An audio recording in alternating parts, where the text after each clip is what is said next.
Hello everyone, कैसे हैं आप सब। Welcome back to my channel. I hope आप सब अच्छे होंगे। यहाँ पर हम डिस्कस करने वाले हैं DSSB वैकेंसी 2024 के लिए, और इसके बारे में हम डिस्कस करेंगे यहाँ पर क्या इसका सिलेबस रहने वाला है, क्या इसका पैटर्न होता है, कितना इसमें टाइमिंग होता है, और साथ ही इसमें क्या आपके सब्जेक्ट पूछे जाते हैं, किस पोर्शन से कितने क्वेश्चन आपके बनते हैं, निगेटिव मार्किंग रहती है या नहीं रहती है, PRT, TGT, PGT और सभी DSSB की वैकेंसी के बारे में हम यहाँ पर आज डिस्कस कर लेंगे। बात कर लेते हैं इसके एग्ज़ाम पैटर्न की। तो कैसा पैटर्न रहता है इसका। जो एग्ज़ाम है वो 2 पार्ट्स में होता है, पार्ट ए और पार्ट बी में होता है। और इसके पार्ट ए में क्या पूछा जाता है, चलिए इसको भी जान लेंगे। पार्ट ए में यहाँ पर आपसे पूछा जाएगा रीजनिंग, जो रहती है आपकी 20 मार्क्स की। सेकंड में पूछा जाता है GK GS, ये रहता है, ये भी आपका 20 मार्क का 20 मार्क्स का रहता है। फिर मैथ पूछी जाती है 20 नंबर की, जर्नल इंग्लिश पूछी जाती है 20 नंबर की, और जर्नल हिंदी पूछी जाती है, ये भी 20 नंबर की। टोटल कितने मार्क्स का होता है, टोटल ये 100 मार्क्स का आपका पेपर होता है। इसी तरह से बात कर लेते हैं पार्ट बी की। तो पार्ट बी का जो पेपर है ये भी आपका कितना रहता है, ये भी आपका 100 मार्क्स का रहता है। और जो टोटल मार्क्स होते हैं वो कितने होते हैं, टोटल मार्क्स आपके होते हैं यहाँ पर 200 मार्क्स का टोटल आपका ये पेपर होता है। अब यहाँ पर आपको पता लगा कि पार्ट ए में क्या पूछा जाता है। जो पार्ट ए है इसमें आप GK GS में सोच रहे होंगे कि इसमें क्या पूछा जाएगा। तो इसमें पूछा जाता है जो आपका करंट अफेयर का क्वेश्चन है, जनरल क्वेश्चन आपके GK के पूछे जाते हैं। साथ ही आपके स्टेट में कौन से नृत्य चलते हैं, कौन सी डांस फॉर्म है, कहाँ पर कौन सा त्यौहार मनाया जाता है, तो इससे आपके GK GS में क्वेश्चन पूछे जाते हैं। मैथ एकदम बेसिक आती है, साथ ही रीजनिंग भी बहुत सिंपल इजी आती है। और लैंग्वेज तो आपको पता ही है, जर्नल इंग्लिश और हिंदी की बात हो रही है तो ये हिंदी का पूरा जो बेसिक हिंदी होती है और बेसिक इंग्लिश होती है उससे क्वेश्चन आपके बनते हैं। चलिए बात करते हैं पार्ट बी की। तो पार्ट बी में जो है आपका PRT में देख लेंगे पहले। तो यहाँ पर ये जो है CDP है, 100 मार्क्स की आपकी यहाँ पर CDP आती है। CDP से क्वेश्चन बनते हैं। आप सोच रहे होंगे कि अब CDP कैसे तैयार करें। तो NIOS के DLED के जो नोट्स होते हैं आप जो है उसको पढ़ लेंगे। आप जाएंगे NIOS DLED की वेबसाइट पर, वहाँ पर आपको ब्लॉग्स मिल जाएंगे। सभी ब्लॉग्स को आपको पढ़ लेना है और अपनी CDP जो है ये तैयार कर लेनी है। तो ये PRT का हो गया है यहाँ पर पार्ट ए और पार्ट बी। अब बात कर लेते हैं PRT के लिए क्या एलिजिबल है। तो CTET चाहिए इसका पेपर 1 का। वैसे इसकी एलिजिबिलिटी की वीडियो मैंने पहले अपलोड की है तो आप उसको देख सकते हैं।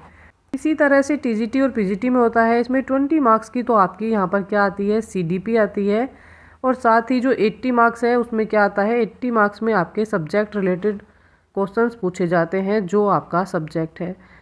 इसी तरह से सेम रहता है PGT में, 20 मार्क्स की CDP और 80 मार्क्स के जो हैं आपके सब्जेक्ट रिलेटेड क्वेश्चन पूछे जाते हैं।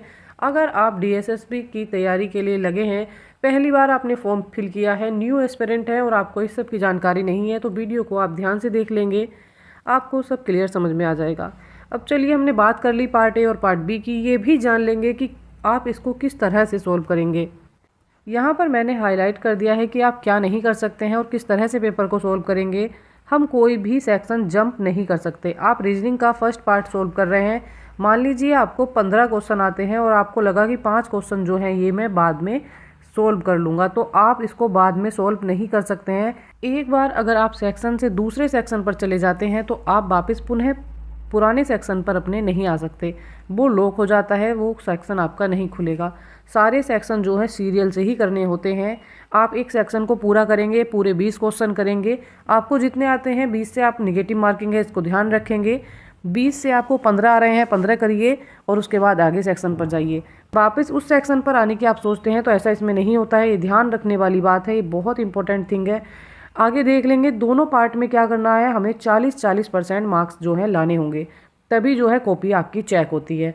क्या होता है, आपका जो फर्स्ट पार्ट है 100 मार्क्स का है, इसमें से आपको 40 नंबर लाने हैं। इसी तरह सेकंड पार्ट में भी कितना, 100 में से 40 नंबर आपको लेकर आने हैं, तभी जो है आपकी कॉपी चेक होगी, वरना आपकी कॉपी चेक नहीं होती है। ऐसा हो गया है, फर्स्ट पार्ट में आपने जो है यहाँ पर 30 मार्क्स ले आए हैं और सेकंड में जो है आप यहाँ पर 60 ले आए हैं। इससे कोई फ़र्क नहीं पड़ता है, यहाँ पर आपकी नोटबुक जो है वो चेक नहीं होगी। चेक तभी होगी जब दोनों पार्ट में जो है आपके 40-40 नंबर यहाँ पर होंगे। तो ये चीज़ आपको ध्यान रखनी है। आगे मेरिट में आना या शॉर्ट लिस्टेड होना वो अलग चीज़ हो जाती है, पर पहले नोटबुक ही चेक नहीं होगी, तो ये चीज़ आपको ध्यान रखनी है। अब पीआरटी की बात करें तो सीटेट चाहिए पेपर 1। अगर आप टीजीटी पीजीटी की बात करते हैं तो यहाँ पर क्या होता है, टीजीटी के लिए चाहिए होता है आपका पेपर 2, तो ये आपको ध्यान रखना है। चलिए आगे देखते हैं आगे इसमें क्या दिया है। यहाँ बात कर लेते हैं पेपर कैसा रहता है। तो पेपर जो है आपका ऑनलाइन मोड में होता है। ऑनलाइन पेपर आपका ये होता है। क्वेश्चन आते हैं बहुविकल्पीय टाइप, अर्थात MCQ यहाँ पर आपके पूछे जाते हैं। उसके बाद टाइमिंग देख लेते हैं। टाइमिंग जो है आपकी 120 मिनट है, अर्थात 2 घंटे का टाइम आपको यहाँ पर मिल जाएगा। क्वेश्चन कुल कितने पूछे जाते हैं, 200 क्वेश्चन पूछे जाते हैं, 100 पार्ट ए में और 100 पार्ट बी में। टोटल मार्क्स भी 100 रहेंगे और नेगेटिव मार्किंग इस पेपर में होती है 0.25 की नेगेटिव मार्किंग यहाँ पर रहती है, अर्थात 1/4 की नेगेटिव मार्किंग आपको देखने के लिए मिलेगी। आई होप जो आपके डाउट थे DSSB एग्ज़ाम पैटर्न को लेकर कि किस तरह से आपका एग्ज़ाम होता है, एग्ज़ाम टाइमिंग क्या रहती है, यहाँ पर नेगेटिव मार्किंग रहती है या नहीं रहती है, वो आपके सारे डाउट यहाँ पर क्लियर हो गए होंगे। क्लास आपके लिए हेल्पफुल रहेगी। इसी चैनल पर हम करेंगे पार्ट ए की तैयारी, जो सभी पेपर के लिए कॉमन है। टीजीटी पीजीटी और पीआरटी तीनों के लिए जो पार्ट 1 कॉमन होता है, पार्ट ए कॉमन होता है, उसकी तैयारी हम इस चैनल पर करेंगे। अगर आप चैनल के साथ जुड़ना चाहते हैं, तैयारी करना चाहते हैं, तो चैनल को लाइक शेयर एंड सब्सक्राइब कीजिए। अधिक वीडियो के लिए चैनल के साथ जुड़े रहिएगा।